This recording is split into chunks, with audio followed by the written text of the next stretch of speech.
Hello, my name is Ethan Chinnis, and this is lab number 3, the black hole. So this lab is in two parts. Part 1, the purpose of it is to calculate the mass of the black hole based on a seed, which is your GT email. And the result of it was that I got the black hole's mass was 9.13 times 10 to the 33rd. Part 2, the purpose is to find the velocity needed to escape the black hole after taking off from an orbiting planet. And the result for part 2 is that I got the ship speed for the x direction was negative 7.8 times 10 to the 6, and the y speed was a 7.8 times 10 to the 6 positive. This is just one example of a speed needed to escape the black hole, but there are many. So the main idea for this lab is Newton's second law, which is force, which is our force equation, specifically the force of gravity in this case, which is the gravitational constant 6.7 times 10 to the negative 11th times the mass of one object times the mass of another object divided by the distance squared multiplied by our unit vector to find the force of gravity between two objects. For part 1, here's the code for part 1. The initial conditions are here: gravitational constant, mass, and the time. And for our momentum, which we need later on to calculate the net force, is mass times velocity for initial final. And the change in velocity and change of time, we are given velocity here, it's just final minus initial.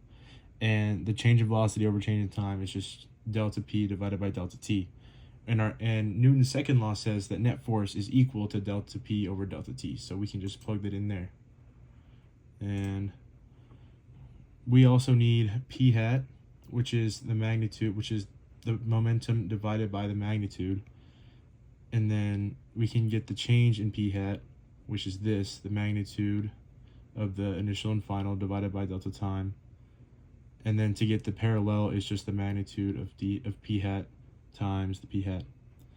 And the net force parallel is just equal to dp dt parallel, just like in Newton's second law. And the perpendicular is equal to the total net force minus the parallel part. And our total net force is dp dt. So we simply subtract dp dt parallel to get dp dt perpendicular. And F net perpendicular is equal to dp dt perpendicular. And then the mass of our black hole is this equation here, which I'll go into more depth on the next slide. But this is the result after running the code. Is you get the orbit, and our F net is this, F net parallel is this, and F net perpendicular is this. So we can manipulate our g/mm over r squared formula to get just the mass of the black hole. We multiply r squared over to this side, and then we divide by g and the mass of our planet, and then we get the mass of the black hole is equal to F net times r squared divided by g times the mass of the planet. And our black hole's mass in this scenario was 9.13 times 10 to the 33rd. In part 2, we have to find our initial velocity in which a ship can escape from the planet and out of the black hole. To do this, our initial conditions are here. It's the same thing, and we also include the mass of our black hole, which we calculated in the last part. And here, we calculate the net force on the planet using this. We have our distance, and then our r hat, which is distance vector divided by magnitude, and then we can find, using our equation, our g/mm over r squared, to find the force on the planet, and the same thing here to get the black hole on the planet and the planet on the ship. And then down here we do the same thing, but do ship to planet and black hole to ship. And then the total net force on our ship will be the force of the black hole on the ship plus the planet on the ship.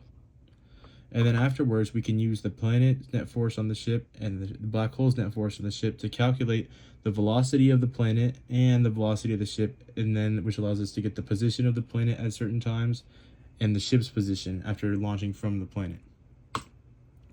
And the result is that this is one result. So to get these velocities, you had to guess and check and run the simulation to see if it escaped the black hole. And one that worked for me was negative 7.8 times 10 to the 6th and 7.8 times 10 to the 6th. And as you can see here, the ship successfully escapes the black hole. Possible error in this lab is that the simulation is run under idealistic conditions. So that's assuming that there's no other debris or forces acting on the ship, and there's no debris or planets orbiting the black hole other than the ones stated in the lab. And also, trial and error can lead to unoptimized velocities, meaning that even though those are the velocities that I found on the last slide, there could be even smaller velocities needed to escape the black hole. The difference between F net and momentum is the what is question. And F net is the change in momentum of both the parallel and perpendicular components, while the change in momentum is simply just taking into account the object's velocity and mass. It is not taking into account any other forces acting on the object. And if we wanted to orbit the black hole, you simply guess and check once again, and I got these values here, and as you can see, our ship doesn't escape the black hole and instead begins to orbit it. And that is all.